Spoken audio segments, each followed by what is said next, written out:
It has been it has been so long since you literally picked me up off the street. Literally. I Can did. we? I really did. It Yes. wasn't a street corner, but it was about half a block from the corner. All right, so let's share that story. You wanna tell it? You wanna tell that story? Because it's pretty Yeah. awesome. I was home with my first baby. I was a counselor, in the mental health field. And now I'm home with my first baby, and she's a few months old, and she's not talking to me. I've been talking to people all day long. Um, and I have this baby, and she's gorgeous and lovely, but she's not talking back to me. And I feel like I'm like losing it as I have to talk to other adults. So one day I said, I'm going to put her in the stroller. We're going to go for a walk. And every woman I see pushing a stroller, I'm inviting to my house for a mom's group or whatever, what we call end up calling a play group. It was really for the moms to get together. And then when the kids got older, they were playing with each other. And I met Deb on the street right up there and For invited those her of you to who, my for house. those of you who aren't listening to this on YouTube, Irene is pointing out her door and across the way. Yeah, because it was in a community. So it was in Yes. Suffern, New York, in Bonnier, and it's a community. I don't know. There's probably several hundred townhomes, condos, whatever was there. And yeah, so instead of talking to the baby all day, you decided that you needed to have some adult communication. Conversation, yep. And some of the And, th- husbands and really wait, wait, wait, concerned. wait, wait, wait. This is 35 years ago. Let's put that in there. Okay. 35 years ago, yes. Yeah. And Deb was Yeah. crazy enough to take me up on my offer. And we would get together every Wednesday. And the rest is history. Okay. That seems like so long And ago. Oh then my when God. you sold your condo, you and your husband, you moved in across the hall. And it was like being on a college campus, can It knock was on the fun. door, your kids could run back and forth. Yeah, it's really special. Yeah, it was. And it's nice that we still keep in touch and we still love each other, right? So there you go. And Yeah, it's we also had things in common besides just our kids, because I was not the kind of stay at home mom who could talk about diapers and baby food. I felt like, so after a while, the group got to yeah. be hard because it's all we had in common. And, but you and some of the other women I had more in common with. So we could have our friendship based on who we were as people, in addition to, concerns about our children and whatnot. Yeah. That was a challenging time. So what ended up happening was you created this group. I'm going to give you so you're the creator. So I'm going to tell you what it felt like as a participant, right? So you created this fabulous group of young moms, and some of us were working and some of us were stay at home, and there's no judgment. Everybody did what No. was good for them. And some of the moms were very ingrained in what was happening with the details of what it was like to be a mother, changing diapers on a regular basis, and all of the things that go along with that, right? And it did Mhm. get to a point for both of us, for you, myself, and there was maybe one or two others, that we decided we needed to branch out a little bit and step into either not so much business, but I think just kind of figure out the footing of it, because Mhm.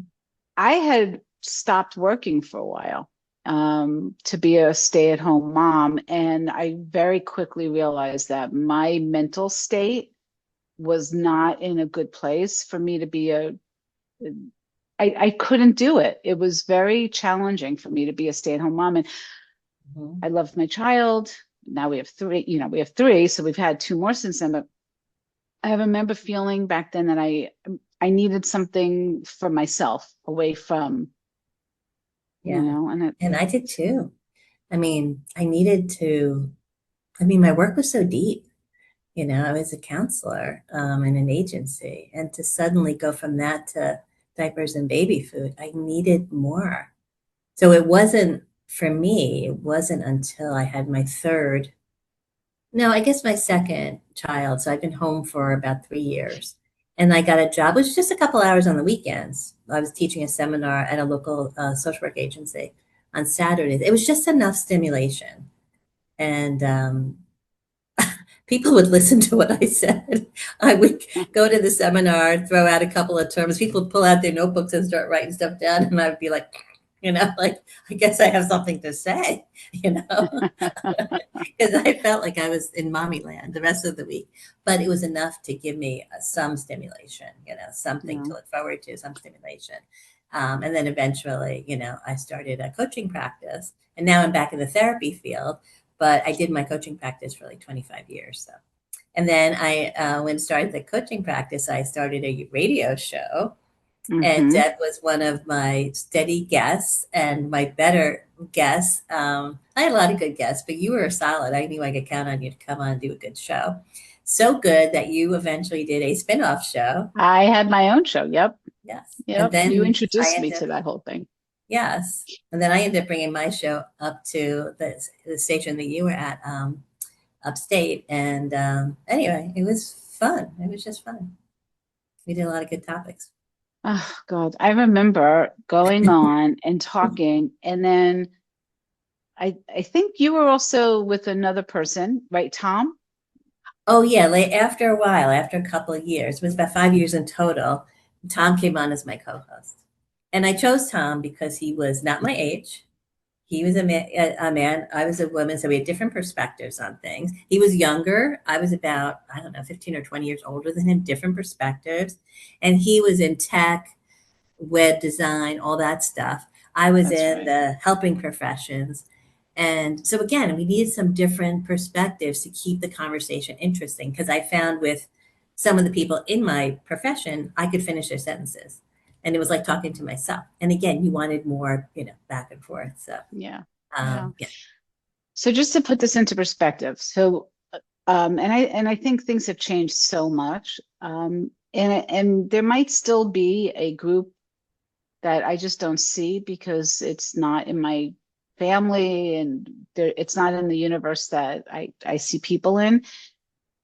I feel like our age group, our generation, we were the ones who it was women were starting to go back to work more, and it was becoming more of a thing. Like I don't know. Am I dating myself? Am I totally off the wall here? But I felt like we were the only ones that were dealing with this, because now I talk to women and they're like, oh yeah, we have a nanny, or yeah, oh yeah, I work all the time and I've got like somebody taking care of my kids. We didn't have that when the kids were little. We didn't No, have that option. no, no, that would have been my fantasy. Yeah. So And we certainly didn't have the income for it. We we we also weren't didn't in have that. we didn't have mothers who are alive, you and I. No, We that's didn't true too. have That's that. true too. We We didn't didn't have have a that. safe place to land. We didn't have anybody to call and come over. I'm having a bad day, or I'm sick, or something, I mean, I had my sisters, but they were busy working too. So we were a support to each other. Um, but no, we did have to tough out a lot of stuff on our own. But we have really good husbands, and they were very involved and Yes. helpful. So Yeah, and I'm sure my husband will appreciate hearing that when he listens to this podcast. And so will that'll be yours. $25, Steve. You promised Yeah. me. It's something nice. It just seems like that's so long ago. So then, all right, then, okay, so then I have the radio show, and I'm just gonna say it was on WTBQ. It was AM Mhm, FM New York radio, and I had it for 4 years. And I mhm, remember the producer, his name was Rich, who I think might still actually be working with Frank at the station. And I remember having some really great guests on. mhm, And then Rich would say to me towards the end of the fourth year, he said, you should do a podcast. Now you were already doing the podcast with Tom and on your end. And I said to Rich, I remember saying to him, I was dumbfounded. I didn't know what a podcast was. I didn't understand how it worked. I didn't understand what it was going to become for sure. I had no mhm. idea. And you did though. No, You Tom did. did. I Oh, just Tom followed did. along. Yeah, I would take notes. Oh, okay. So, all right. Well, I was giving you. I'm giving you the credit because you Well, picked thanks. Tom. So good for you. And then years later, it's like, oh, that's what a podcast is. I felt so old. And now I'm doing this, right? And Cutting so edge is a much better word than old. Cutting edge. oh, I Because like still, that. most people don't have a podcast. So there you go. Yeah. Yeah. So I've been doing this now. We just celebrated our 1 year anniversary last month. Oh, A year. congratulations. Yeah. So it's been interesting. So no, now then let's go back. So we have the kids with a working mom, we're balancing all of it. And then at what point for you did it become really clear that it was time for you to go back and more seriously? Because you also wrote a book, not that soon. You inspired my book I did? because you wrote a book. Yeah, but Yes. that one. Wait, let's be honest. I was jealous. And I had Oh, learned, okay, a true confession. I had learned that when you're jealous of somebody, it means that there's something they're doing that you want to do for yourself. And that's maybe you interesting. haven't gotten out of your own way or you haven't planned it out or anything. So you had written a book or you were working on a book. And I was like, I have so much positive psychology inside of me. Why am I not doing anything? And I thought, I'll never forget this. And I thought, well, let me see if I have a book in me. And I sat down one day and I just started writing out, things I'd want to talk about. And Good next for thing you know, you. I had like a list of 20 things. I was like, oh my gosh, it is a book. And then there was one chapter in the book that was turned out to be the whole book. It was a process to help people get out of their own way when they get into negative thought loops, spinning around in negative thought loops, which now that I'm back in the therapy field, we call it thought distortions. But back then, I didn't know that. I had been out of the field for many years, right? I went into the coaching field. We didn't have all the clinical terms, but I thought I had discovered this. A lot of other people had discovered it too and had written about this concept when people get stuck in these negative thought patterns. So that became the book. Should I tell you the What story was about the title? Yes. I was just about to say, Okay. well, the name of the book Well, no, is, no. Let me tell you first about the working title. oh, So for I'm God's on the sakes. phone with a friend one night. You will appreciate this story. And I was just tired. I do not like having long conversations at night on the phone. And we had been talking for a while, and I was so tired.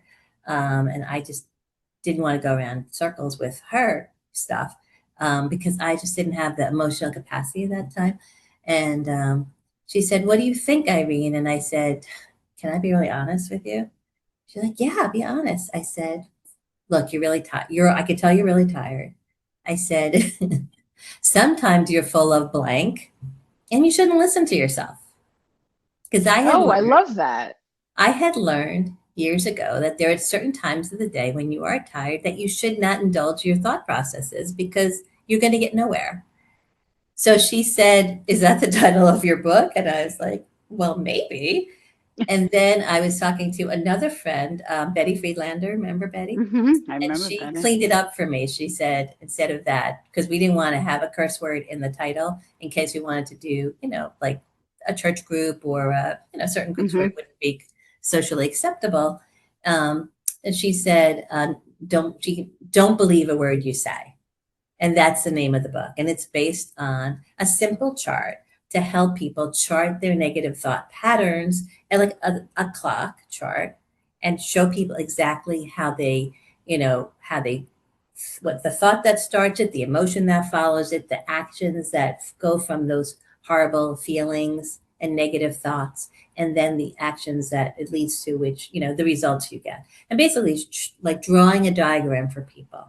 I have to tell you, in my coaching and my therapy practice, people have had more breakthroughs with this one simple chart in the shape of an old fashioned clock, an analog clock.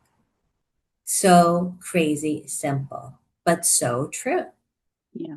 Powerful. It's powerful. Some of the truths are just so powerful. The simplest things are so powerful. Yeah. So how do people get a copy of the book? Well, to be honest with you, It was available for free on an old website, but the link's not working anymore. So how about we just say if anybody wants a copy to get a hold of you, and then you'll let me know and I'll get something to them. I may have to make it. I was selling it through Amazon KDP, self-publishing. Yeah, so it's probably still on there. I have to go back and set that all up again. But basically, Hold it on. wasn't a book to make money. It was not a book to make money. It was just a book to put out in the world. It came out during COVID. I never had a book Okay. launch. I never did a lot of speaking on it from when it was published because we were in COVID then. But I've used it, I don't know, hundreds of times. It's crazy.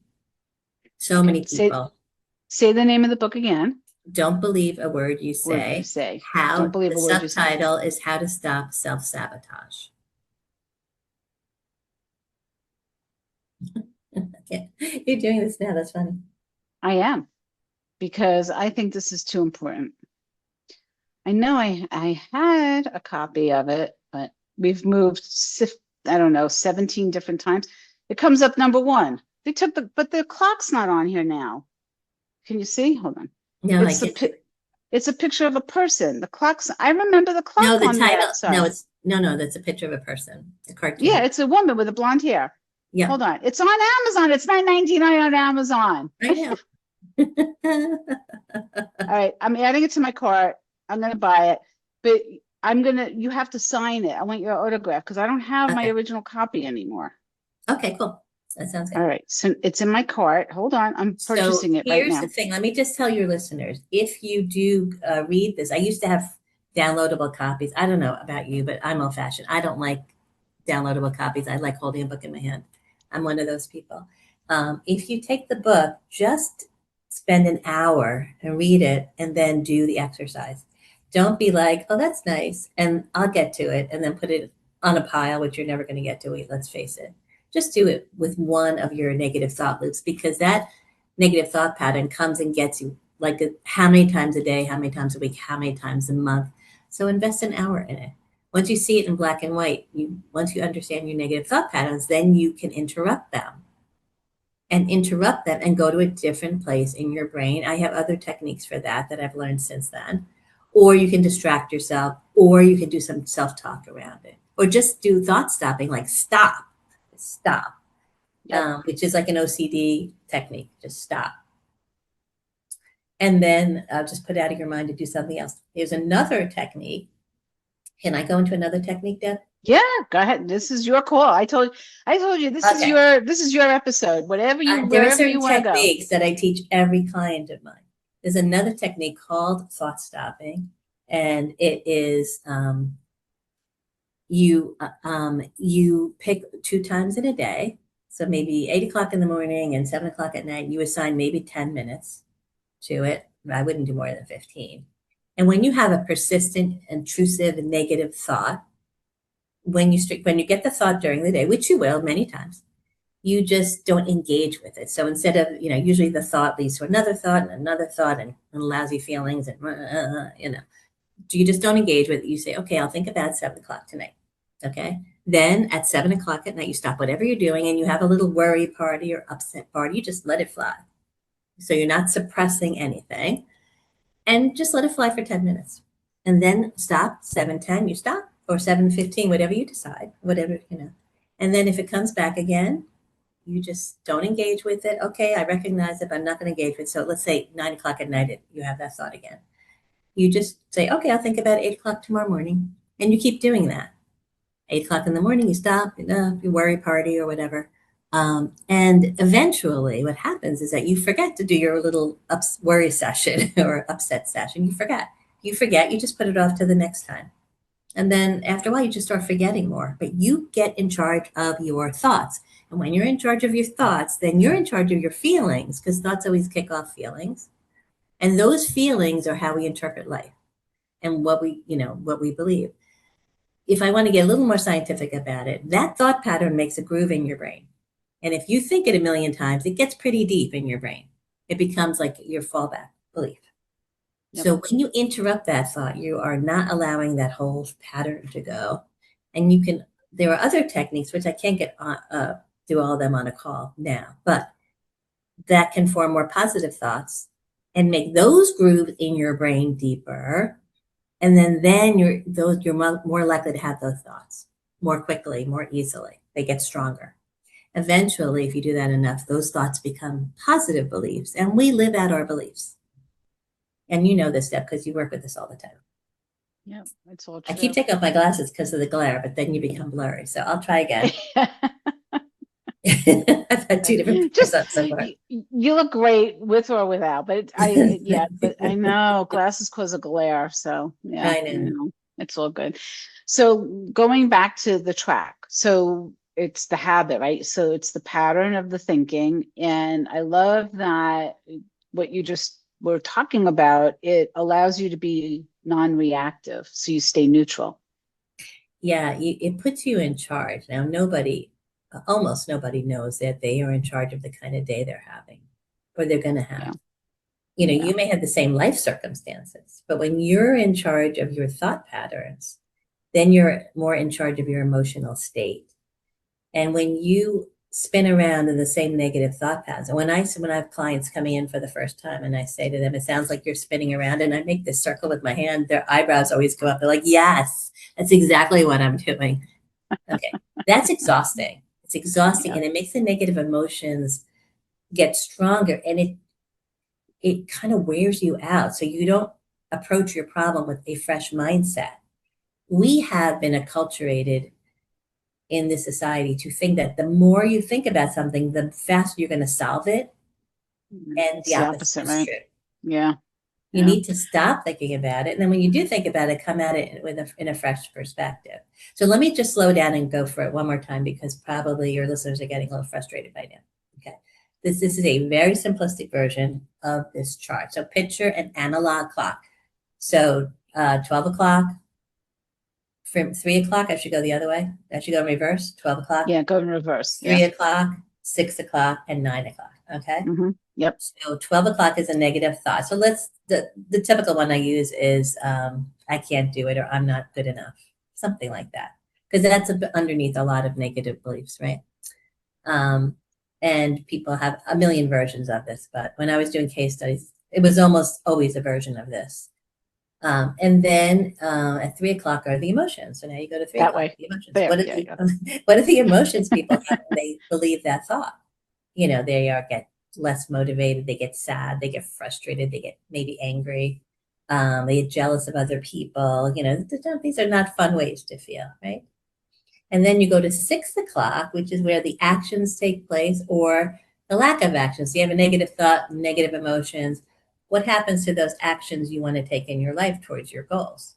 You're probably avoiding them, right? Because you feel like lousy, right?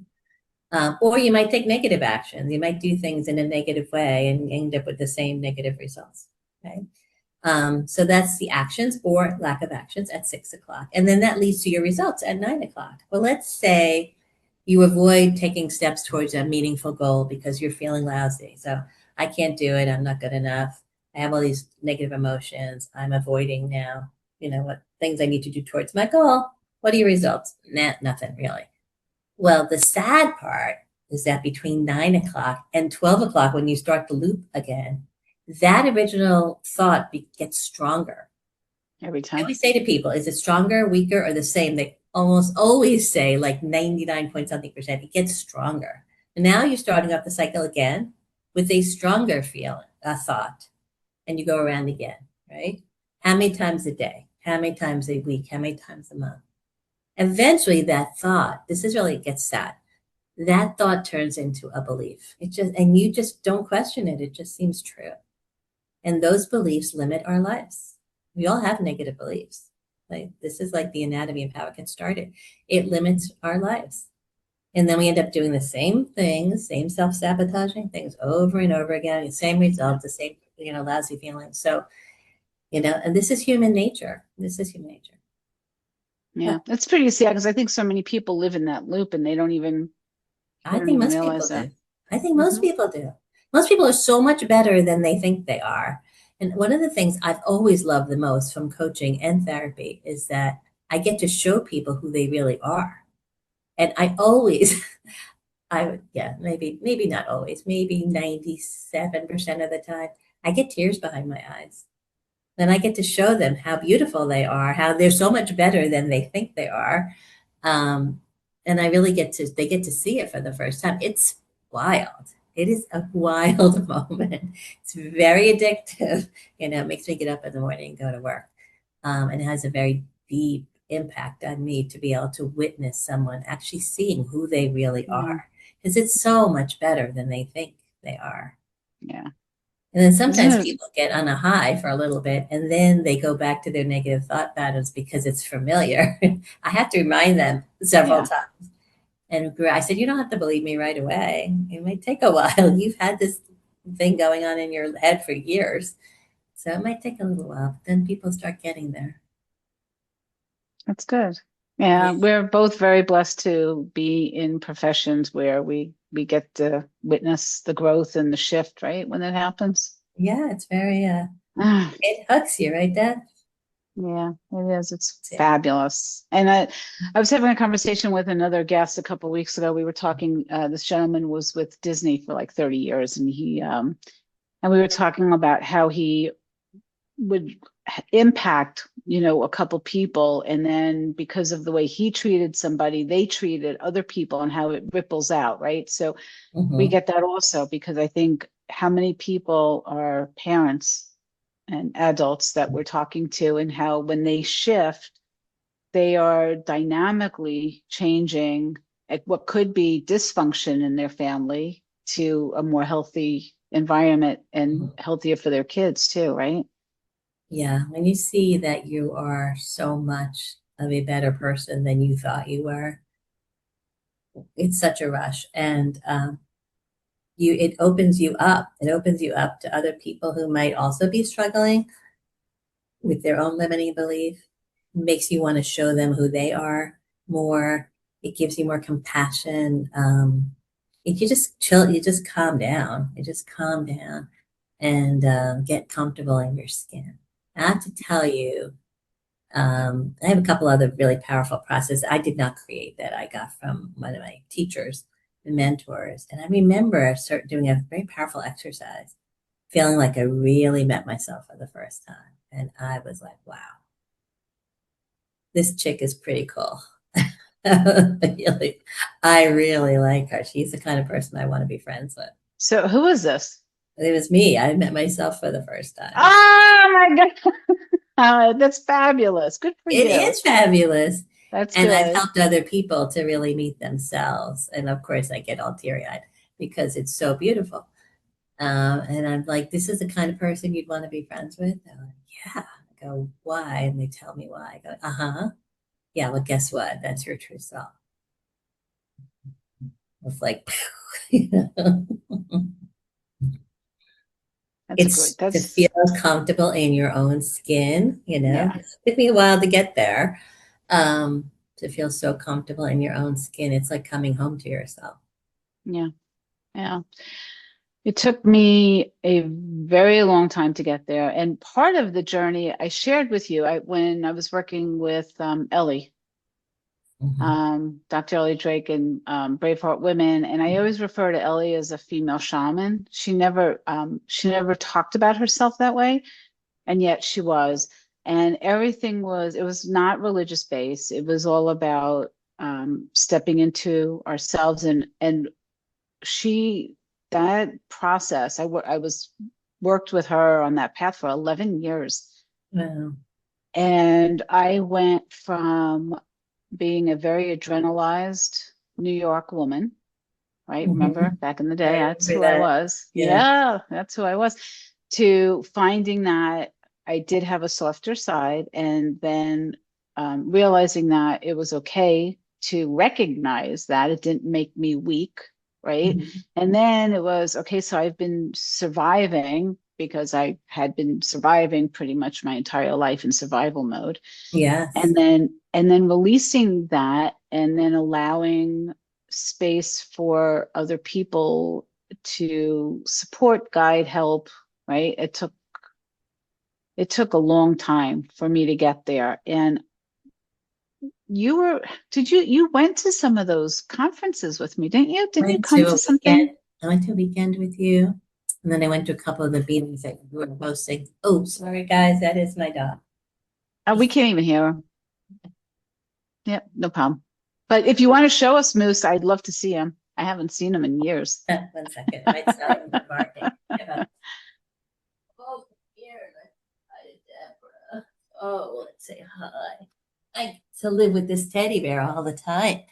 Oh my God, look at that face. For those of you who are not watching this, you're missing the cutest thing ever. Look at that Just face. imagine a teddy bear with a pulse, right? Oh my God, you're so He's very cute. sweet. He just has to be everyone's best friend. So anybody who walks by or outside, he's like, wait, come play with me. It's all about me, Yeah. right? Yeah. Okay. We didn't even hear him barking. He's fine. No problem. So, so when you're the work that you do now Mhm. is very different than what you were doing for a little while, right? So because It's you were doing some business stuff for a while. You were getting involved in the business. I don't know how I got there. Okay. I love that I can really talk with you. So I started out in the coaching field. I was a life coach. And then I went out and met other business owners at these networking meetings, because you can't just sit in your house. You're never going to get clients that way. And they all had businesses. They were all struggling. So I had to learn marketing. I don't Yes, you think I ever did. learned sales. That was your area, but I had to learn like marketing. I had to learn business growth. I had to learn the principles, and they're really not that complicated. But it took me a while to get there. And I realized that my psychology background was perfect for business. It was not just a little bit, it wasn't as deep as when I work with clients now. So for some reason, it worked with my clients. I was like, wow, this is working. I'd wake up in the morning and I'd be like, how did I get here? How am I good at this? Why is it working? It's too easy. It's too easy because, Oh, you know, it's not like therapy. Therapy is more complex. So I did that for a while. And then I decided part of having a business is to market and sell your services. And I just didn't want to anymore. I could do it for other people. That was fine. I could write it for my clients. I could do it. It was fun. I enjoyed it, but not for me. I didn't like doing it for myself. And I didn't have a me to help me. Um, and I just got kind of burned out. And I finally said one day, what I really miss the most. Oh, I might get a little emotional. I was talking to my other coach friends, and I said, when I was growing up in an Italian American family, our kitchen table was like the unofficial counseling office. yeah. And people would come over after school. My mother was always there because she worked in a school. And the teapot would go on. Everybody would sit around the kitchen table, the girls, and talk to my mother about their problems and talk to each other. And it was like this cozy, warm, safe place that I don't think it really exists anymore because people don't do that anymore, unfortunately. And then somebody might leave, somebody else might come in, and you'd put on the teapot for them, and everybody would have another round of tea. And some days we'd have 3 or 4 cups of tea and run back and forth to the bathroom. Right? But that was like this very blessed place. And it was just, didn't no big deal at the time in that culture. But I wanted to be that for people. I just really wanted to be that person for people, Hmm. a place to come home and to be that positive, advocate for people, to help in some way. So when I was getting tired of trying to market and sell myself, which, I found hard. I wasn't serving enough people. I had clients, I didn't have enough. So I did a very deep coaching cross session with my friends. One of them was the coach, and the other one was like the scribe. She was the observer. And I got to that point where I started from, and I said, I just want that. I want a professional version of that. Hmm. And through the course of that, well, we had started a project together, but also I decided I wanted to go back into the therapy. There was a big need for therapists. I didn't have to market or sell anything. There were plenty of Yeah. clients. There's waiting lists. And I got to be that for people. So I don't want to say my age, but let's just say let's just say I wasn't in my 50s anymore. And I went back into the coaching field. I'd been gone for so long that all of my experience, which after postmasters plus 9 years of experience, or it was so dated, it was so old, I had to start at the very beginning again. So I had to go to an agency, start out at a lower level and do like 3 years of agency work and supervision. And now I'm going for the next level certification, which is really cool to Yeah. do everything backwards. But you know what? It's fun. It is fun. I'm It's, enjoying it. you know what? It's great and good for you for going back and reinventing yourself in your not 50s. And yeah, that's My kids are so fantastic. proud of me, and I'm glad I did it because everyone's like, you just seem so much happier. I am. I get to work with a lot of people now. We have Yeah. really good relationships. I get to show them who they are. Um, and it's not the same. It's like coaching. Coaching is like here, therapy is here. They overlap in a certain way, but with therapy, you can go deeper. And I've always been Yeah. drawn to going as deep as I can. Yeah. So I do get to do that. We do less goal oriented work, and sometimes I miss that. So as soon as I get my next certification and I start a private practice, then I'll put them both together. You know, I'll be very open. I'm doing coaching and counseling together. Wait a second. You're going to do a private practice? This is the Well, first time when I'm I get hearing my full this. licensing, which When should you be in get your the full next license. few Okay. months, yeah. I'll still I, probably do agency work because I like the cause of agency work. I work for a small agency now that's growing rapidly. And I'll just start a very small practice. I don't need to work full time at this stage of the game or anything. yeah. Yeah, I'm gonna do it my way. I am so freaking off the charts happy for you. Good for you. Good Well, I for feel the you. same way. I watch you in your jobs. I watch you go from very adrenalized to so soft and at I'm home almost with yourself. asleep now, right? So I'm saying, No, no, it's a different energy. So you become yeah, so peaceful inside, and you have this tremendous empathy for people, but you do have that energy, but it's not frenetic energy. It's more from, it's like it's not up here. It's more yeah, from down here. Does that make sense? yeah, yeah. It's And from it's the truth. the depth of you, which is, it's been beautiful to watch. I've told you that Oh, over the years, and yeah, everything I know. you do well, so, you have I this love coach. hearing it. You can say it as much as you want. Well, we've been through a journey, we didn't come out fully Oh, cooked, right? You just kind of keep going and going and going. Um, yeah. I tell people, especially young people, at work, I go, there are some real perks to being my age. There are so many perks, and people kind of look at you like, what are you talking about? I'm like, there are perks. You get to feel a certain way. Yeah. You have freedom. You have more time than you had. There are a lot of perks, Yeah. and why not embrace them? There are people 100%. who are focusing only on the negative. I could too, but why when you can?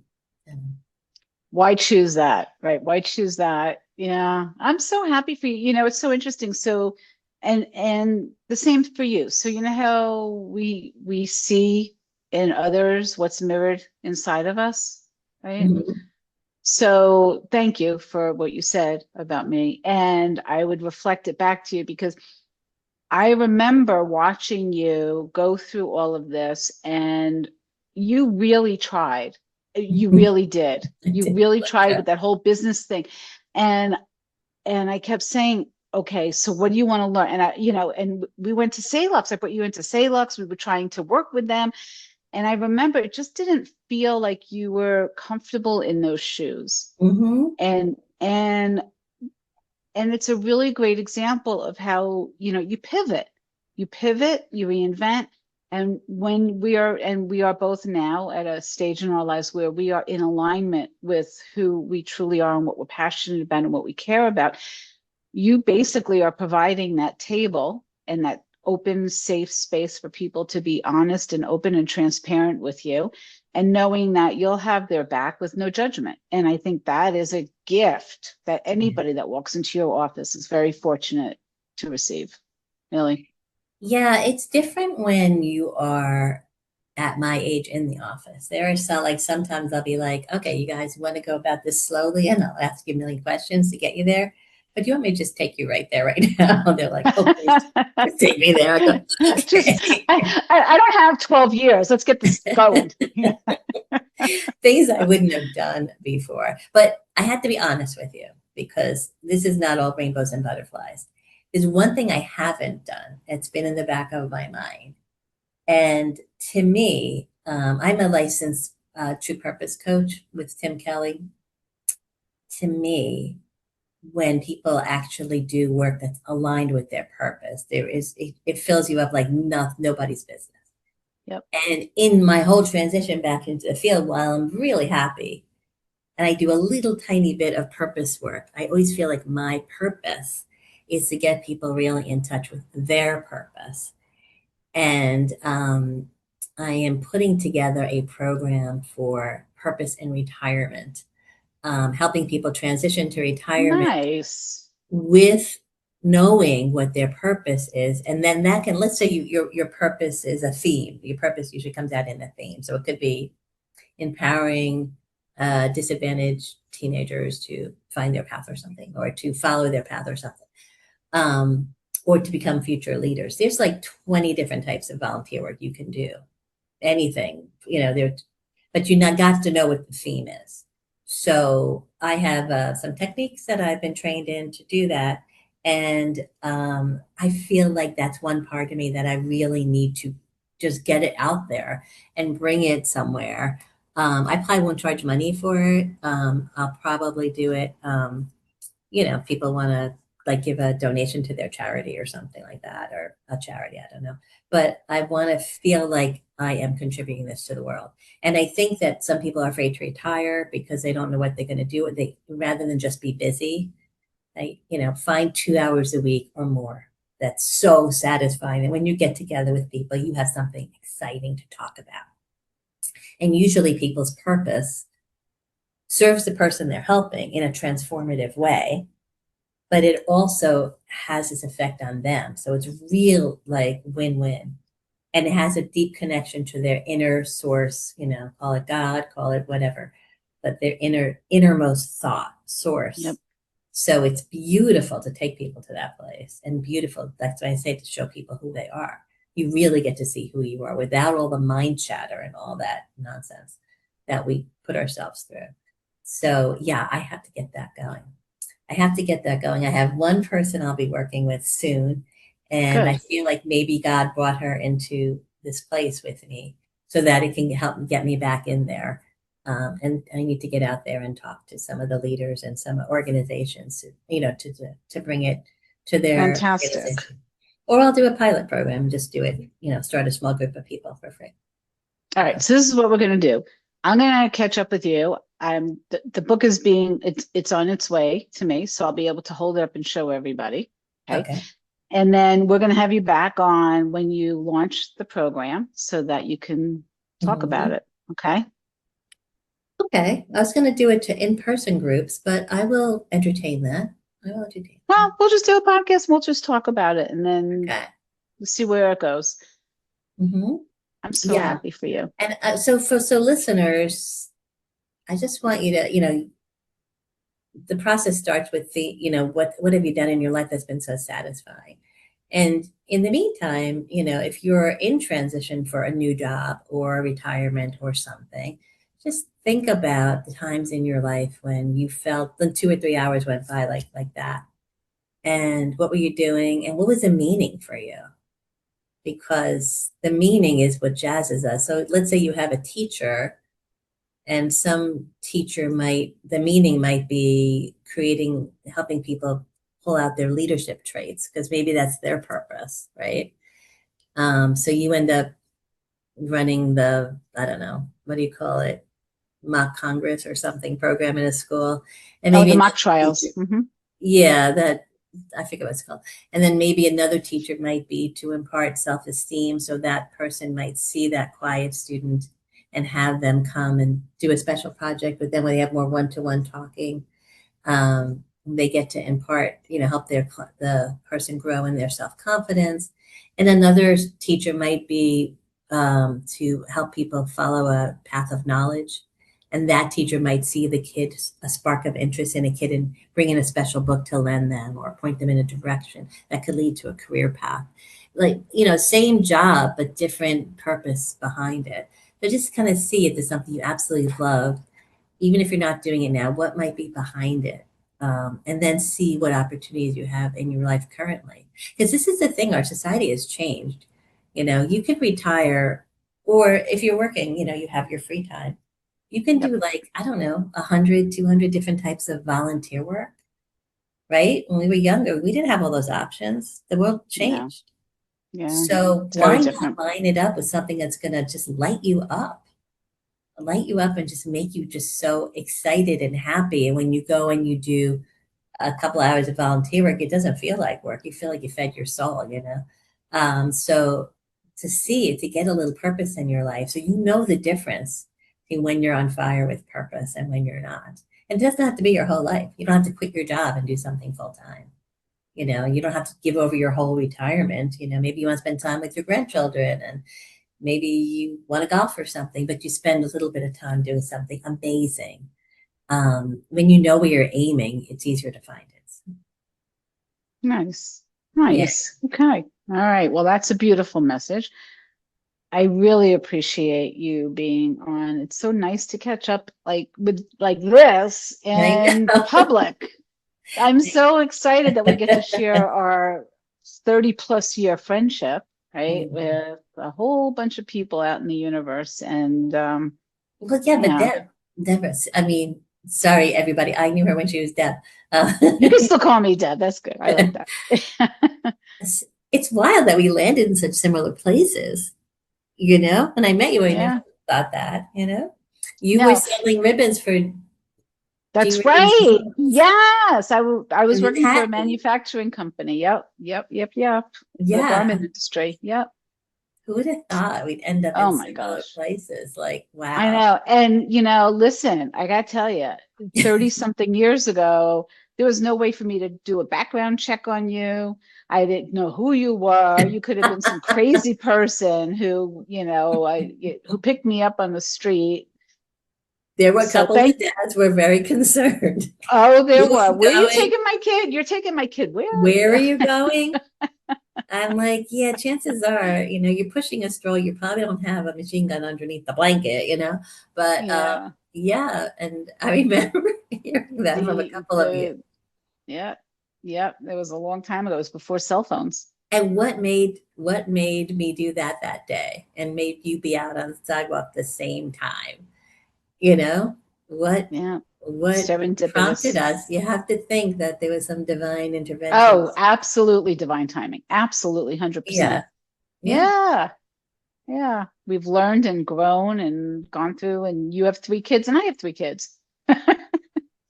I was really glad when you had that second and third kid because then you understood me so much more.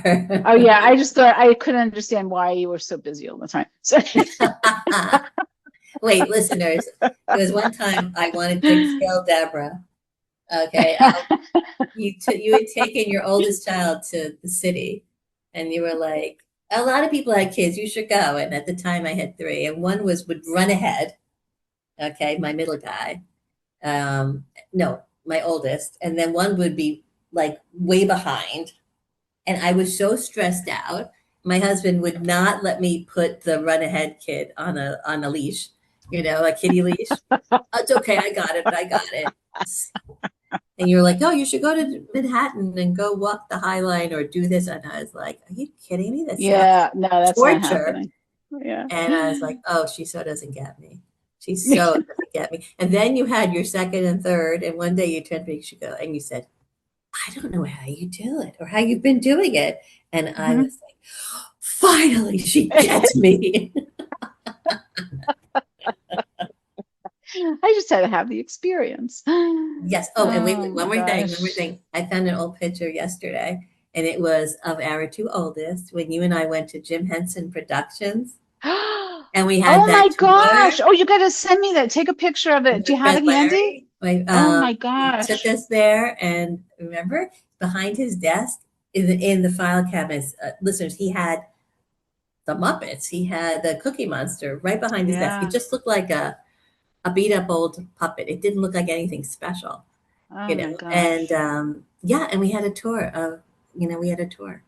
Yeah, I remember that. And it was like in a warehouse. Like you would never know that the studio, you would think that it was like this big, beautiful place, but it was, if you can take a picture of that and I send have it to to me. Do you find it. have it? Yeah, it Oh just my gosh, popped yeah. up from like the memories, but I have Okay. to try to find it, which could take a while, and send it to you. Yeah, I will. Yeah, please. Oh my gosh. I'll have to share that with my oldest son.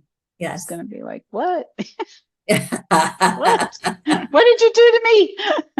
That's funny. All right. So anyway, we're gonna wrap up, but I Mhm. just again thank you so much. I really Oh, thank appreciate you. This you, was and fun. with my heart, I love you. I miss you guys. I I can't love wait to you see you too. guys again. And love to everyone, to your family, to everybody, and give Moose a hug for us too. Okay. Oh, you too. You too. Give love to everybody for us too. I will. Okay. All I right. will. All Okay. right, Take my care. dear. Thank All you so right. much. Gotta love, gotta love, gotta love.